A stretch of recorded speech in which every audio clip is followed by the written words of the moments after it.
Hello guys, good morning. This is Khadar. So ఇప్పుడు ఒక trade తీసుకున్నా నేను సెల్లింగ్ సైడ్. ప్రీమియమ్స్ అసలు మూవ్ అవ్వట్లేదు.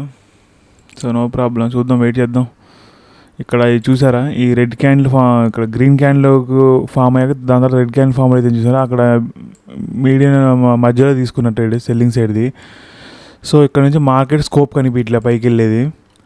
గ్యాప్ అప్ అయితే ఈ రేంజ్లో గ్యాప్ అప్ అయితే ఇక్కడ రీట్రేస్ తీసుకునే వాళ్ళని టార్గెట్ చేసేటోళ్ళం మనం బయింగ్ సైడ్. సో ఇక్కడ రీట్రేస్ తీసేటోళ్ళని బిలోనే ఓపెన్ అయింది మనకి మార్కెట్. సో వాళ్ళని టార్గెట్ చేయలేం మనం. ఇక్కడ ఏంటంటే చూడండి, ప్రీవియస్ గ్యాప్ డౌన్ ఓపెన్ అయింది, 200 సపోర్ట్ తీసుకుని పైకి వెళ్ళింది, మళ్ళీ దెన్ ఫాల్ అయింది. మనం అనుకుని మనం ఇక్కడ ట్రేడ్ తీసుకున్నాం. మనం కొంచెంసేపు వెయిట్ చేసాం, ఎందుకంటే పైన ఇక్కడ విక్ ఉంది, PSY లెవెల్ ఉంది. సో అప్పుడప్పుడు మార్కెట్ ఇట్లా రివర్స్ వచ్చే ఛాన్సెస్ ఉంది. సో నేను అది అబ్జర్వ్ చేయలేదు. మేబీ రేంజ్ మార్కెట్ కాబట్టి రెసిస్టెన్స్ తీసుకొని డౌన్ సైడ్ వచ్చింది అనుకున్నా. సో ఇది కూడా మనం ఐడెంటిఫై చేయాలని నిన్నే కొంచెం అర్థమైంది నాకు. సో నెక్స్ట్ టైం అది రిపీట్ చేయకుండా చూద్దాం.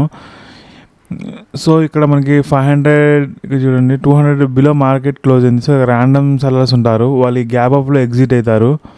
సో మనకి ఇప్పుడు గ్యాప్ అప్లో ఓన్లీ బయర్స్ వస్తూ ఉంటారు, వాళ్ళ ఎస్ఎల్స్ మనకి డౌన్ సైడ్ దొరుకుతూ ఉంటాయి. అందులో మనకి క్యాండిల్ కూడా మంచి బేరిష్ క్యాండిల్ ఫామ్ అయింది. సో ఇమీడియట్లీ మనం ఇట్లా బయింగ్ సైడ్ వెళ్ళిపోలేం. ఒకవేళ మనం వెళ్ళినా కూడా ఇక్కడ పైన అప్ సైడ్ సెల్లర్ పుష్ చేస్తారు డౌన్ సైడ్. సో అందుకోసం మనం సెల్లింగ్ సైడ్ తీసుకున్నాం, వెయిట్ చేద్దాం. గాయస్ నేను ఇక్కడ ఎగ్జిట్ అయ్యా. ఈ గ్రీన్ క్యాండిల్ ఫామ్ అయ్యి చూసారు, నెక్స్ట్ గ్రీన్ క్యాండిల్ ఫామ్ అయితే ఎగ్జిట్. ఎందుకంటే ప్రీమియమ్స్ మనకి నేను ఇక్కడ ట్రేడ్ తీసుకున్నాను, నాకు ఇక్కడ వరకు కూడా 300-200 ప్రాఫిట్ కనిపిస్తుంది. ఒకవేళ ఆపోజిట్ వచ్చింది అనుకోండి, మూవ్ అన్న ఇక్కడ వరకు రీట్రేస్ చేసింది అనుకోండి, నేను మంచి లాస్లో వెళ్తా. చిన్న బ్రేక్ ఇచ్చినా కూడా ఉత్తిని ఎగ్జిట్ అవుతా, ఎస్ఆర్ హిట్ అయింది. సో దాని మీద నేను ప్రీమియమ్స్ మూవ్ అవుతుందని ఇక్కడ ఆగా, నేను ఎగ్జిట్ అయ్యా. సో వెయిట్ చేద్దాం ఒక మంచి ట్రేడ్ కోసం. ఎందుకంటే ప్రీమియమ్స్ పెరగంది, మనం ఒక మూవ్ వచ్చినా కూడా వేస్ట్. ఆపోజిట్లో వచ్చింది మాత్రం ఎస్ఆర్ హిట్ అయింది. సో మన ఎస్ఆర్స్ కూడా చూసుకోవాల్సి వచ్చింది. సో కాస్ట్ ఎగ్జిట్ అయ్యా. సో వెయిట్ చేద్దాం. హలో గైస్, ఓవరాల్గా మనం బయింగ్ సైడ్ ట్రేడ్ తీసుకోవాల్సి వచ్చింది ఇక్కడ. ఎందుకంటే మన సెల్లింగ్ సైడ్ ప్రీమియమ్స్ మూవ్ అవ్వట్లేదు. ప్రీమియమ్స్ మూవ్ అవ్వట్లేదు అంటే మనకి ఆపోజిట్ మూవ్ వచ్చే అవకాశాలు చాలా ఉన్నాయి కొన్నిసార్లు. సో ఇక్కడ నేను ఎందుకు బయింగ్ సైడ్ తీసుకున్నానని చూడండి. ఇది ఒక మార్కెట్ రేంజ్లో ఉంది. ఒక్క నిమిషం అండి.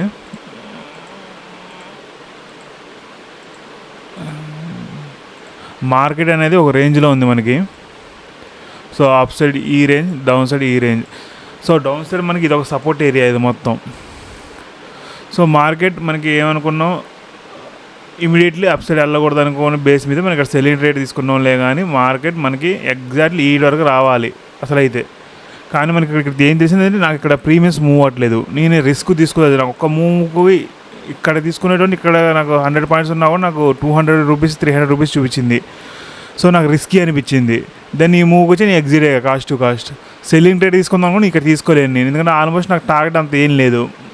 ఎందుకంటే మళ్ళీ ఇక్కడ 55,000 ఉంది, లో ఉంది. ఈ లో లెవెల్స్ బ్రేక్ అయితే ఓన్లీ ఇక్కడ సెల్లర్స్ వస్తాయి. అలాంటప్పుడు మళ్ళీ నేను బయింగ్ ట్రేడ్ ఫైండ్ అవుట్ చేయాల్సి వచ్చింది.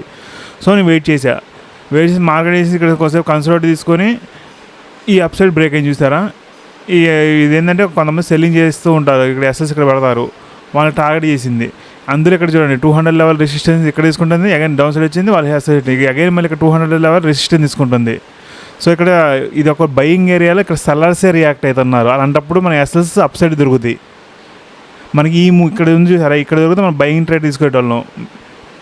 ఎందుకంటే ఇక్కడ రీట్రేస్ మీద సెల్లింగ్ తీసుకున్న వాళ్ళంతా ఎస్ఎస్ హిట్ అయ్యేది. అలాంటప్పుడు బ్రేక్అవుట్ సస్టైన్ అయ్యిద్ది. ఒక్కోసారి గ్యాప్ అవుతే మళ్ళీ ఫాలో అయ్యే ఛాన్సెస్ కూడా ఉంది. ఎందుకంటే రేంజ్ నుంచి బ్రేక్ అవుట్ అయితే ఓన్లీ బయర్స్ వస్తుంది. అలాంటప్పుడు సెల్లింగ్ వచ్చింది. ఇక్కడ సెల్లర్స్ ట్రాప్ అయినప్పుడు మనకి ఇక్కడ ఇమీడియట్లీ బయింగ్ అయ్యే ఛాన్సెస్ ఉంటుంది. సో ఈ బయింగ్ ఏరియాలో మన సెల్లర్సే వస్తున్నారు ఇక్కడ. అలాంటప్పుడు ఎస్ఎస్ మనకు అప్ సైడ్ దొరుకుతాయి. ఆ బేస్ మీద ట్రేడ్ తీసుకున్నాను నేను. ఒకవేళ ఇది బ్రేక్ అయినా ఇది బ్రేక్ అయితే ఓన్లీ సెల్లర్స్ వస్తారు. అలాంటప్పుడు కూడా మార్కెట్ కొంచెం అప్ సైడ్ మూవ్ అనేది రావాలి, అది సైడ్ వేస్ అనేది ఉండాలి. టోటల్ నెగిటివ్ సైడ్ అయితే ఉండదు. ఒకవేళ నెగిటివ్ ట్రేడ్ వచ్చినా కూడా సెకండ్ హాఫ్లో ఒక బయింగ్ మూమెంట్ వచ్చింది. ఎందుకంటే రేంజ్ బ్రేక్ డౌన్ అయితే ఓన్లీ ఇక్కడ సెల్లర్స్ వచ్చా, తర్వాత బయింగ్ సైడ్ వచ్చిందని మన ఎస్ఎల్ సెట్ అయితే ఆ లోపు. ఇప్పుడు ఒక రేంజ్లో వర్క్ చేస్తున్నాం కాబట్టి బయింగ్ ట్రేడ్ తీసుకోవడం నాకు కరెక్ట్ అనిపించింది ఈ ఏరియాలో. అందుకు వెయిట్ చేసి ట్రేడ్ తీసుకున్నా. మార్కెట్ మేబీ చిన్నగా మూవ్ ఇచ్చిద్దాం అప్ సైడ్, చూద్దాం, వెయిట్ చేద్దాం. గాయ్స్ మన ఎస్ఎల్ హిట్ అయింది. మనం ఎక్కడ ట్రేడ్ తీసుకున్నా కొద్దిగా గొప్ప మళ్ళీ అగైన్ రివర్స్ అయింది. ఈ రివర్స్ దగ్గర అర్థమైంది మార్కెట్ ఎస్ఎల్ హిట్ చేయడానికి వచ్చిందని. ఇక్కడ కంటిన్యూ వెళ్ళాలి. మల్టిపుల్ టైమ్స్ రిజెక్ట్ అయితే మార్కెట్ ఇంకా డౌన్ సైడ్ వచ్చే ఛాన్సెస్ ఉంటుంది. సో ఫస్ట్ ట్రేడే మనది పర్ఫెక్ట్ ట్రేడ్. మనం ఏంటంటే ప్రీమియమ్స్ మూవ్ అవ్వట్లేదని బయింగ్ సైడ్లో షిఫ్ట్ అయింది. ఎందుకంటే ఒక్కోసారి ఆపోజిట్ ట్రేడ్లో ఆపోజిట్ వైపు కూడా మూవ్ వచ్చింది, లేకపోతే ఎస్ఎల్స్ క్రియేట్ చేసిద్ది. ఎస్ఎల్స్ క్రియేట్ చేసినప్పుడు ఏంటంటే ఆటోమేటిక్గా ఎస్ఎల్స్ జరుగుతుంది, దెన్ మూవ్ వచ్చింది మార్కెట్లోకి.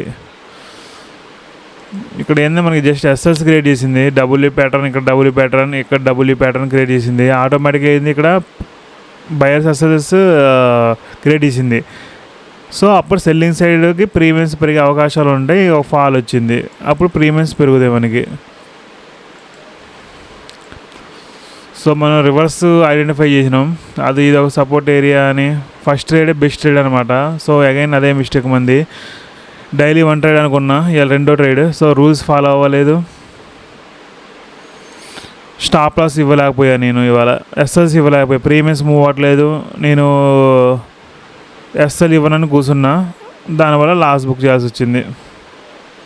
సో మిస్టేక్స్ మీద మిస్టేక్స్ అన్నీ ఆల్రెడీ నేను ఐడెంటిఫై చేస్తూనే ఉన్నా.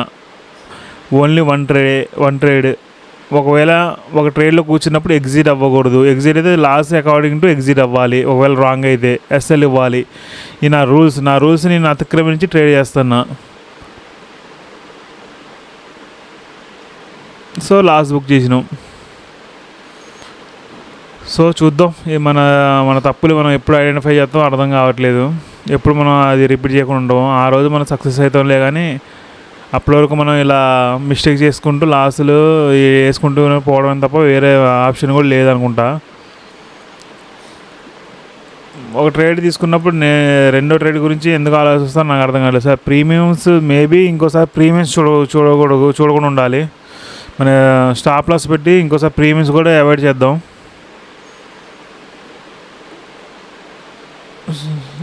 సో రేపు కలుద్దాం.